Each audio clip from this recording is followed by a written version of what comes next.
Well, if kids don't learn to master them when their ego's developing, they then feel that they're a victim, that these forces are bigger than they are. And then what does that mean? Their self-confidence drops. I've got problems that I can't do anything about, therefore I'm weak. And so it festers and grows and takes on various forms. Now, the form it might take, this anxiety, it varies. For instance, it might be separation anxiety. That one is so common amongst the little 3 and 4 and 5-year-olds, so common. So if parents have got that particular worry, or if educators are worried, don't be too concerned that, oh, I've got a child who's really trapped. That's common. But then you've got specific phobias, and then your fear of dogs, and then you've got the obsessive kids that have got to have everything neat and tidy, and this sock doesn't fit right, I've only wear these shorts. And so we've got generalised anxiety, which is sort of like poor little Wince had, but then you've got specific forms that anxiety can take. Your question was a good one, that if we don't address it when they're young, then the kids tend to lose confidence, and then they lose faith in themselves, and that drops their social confidence, their ability to enjoy life, and not only their mental health but their physical health suffers as well.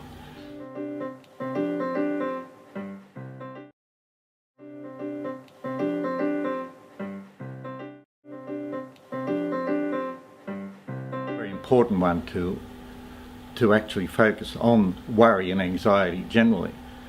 But I'm bursting at the seams to get into all these other exciting books about the kids who are lonely and all that, so I'm very excited about it, and I think hopefully parents and educators will also be excited to get onto some of those too.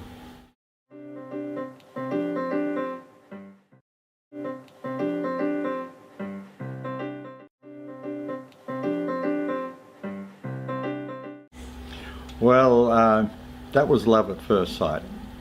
I met them a few years ago when I was assessing play materials for educational experience, as I'm doing all their play materials. I met this team, Wince and Roo and Fuddle and Squeak, Nola, and I thought, gee, they're cute. Little characters like little Wince, and they are just ordinary little characters who are made just like you and me, and we've got our little worries. So that monster thing was became a puff of nothing. And kids love them, and my grandkids love them, and they like hugging them. So I was away to a good start, and I thought, gee, these are good. They're soft, they're friendly, and I thought I can work with these, and I can maybe give parents ideas to supplement what Andi Green had done with her plush toy and the kids book with a parent educator's book. Love these monsters because they are friendly, and what else it did was that she introduced the concept of the Worrybug, who was driving Wince mad, and I thought, well, that's a good term. So there was just a synergy that I thought, this is so good. And we contacted Andi, and she said, wow.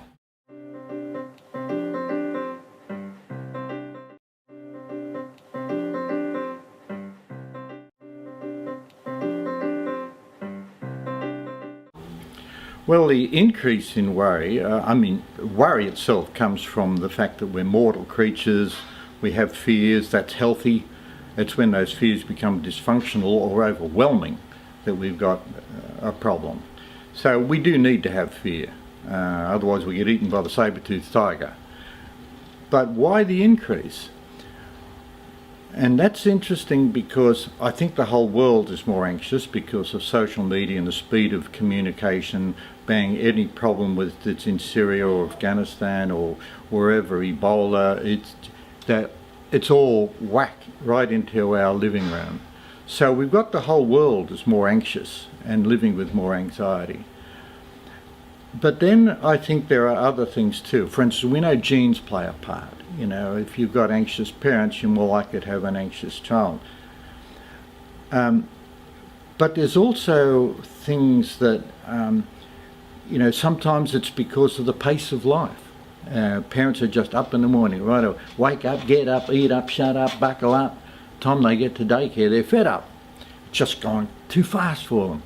So sometimes it's our lifestyle, sometimes it's the genes, sometimes it's our own modelling, because I recall my mum had an enormous fear of storms, and so she was trying to say, don't be scared of storms.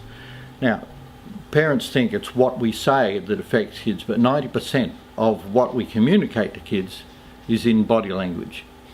And my mother's telling me not to be scared of storms, and suddenly there's a crack of lightning, and she said, now you don't need to be scared of crack storms. And she took off, and she's telling me not to be scared of them. So we've got parental modelling, lifestyle, a pace of life, and I think just generally, this is quite an unusual one to say, but I think when we've got smaller families, we tend to be give more attention to those 1 or 2 children. We average 1.7. Great for sibling rivalry. It's hard to argue with a 0.7.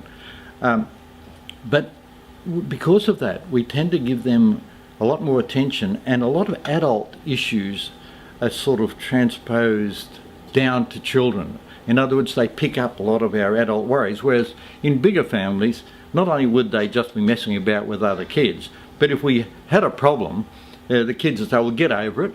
Oh, that's not very nice. But now there's more focus and attention on their anxieties, and so the kids feel absolutely caught up, overwhelmed, because they don't know a way out. And that's where, Wince and the whole series gives them a way out. And I'm so pleased that Educational Experience has said, we're into this. And so it's quite exciting, but it has been a huge increase for a lot of reasons and I think something that's really quite, reaching epidemic proportions, to be honest.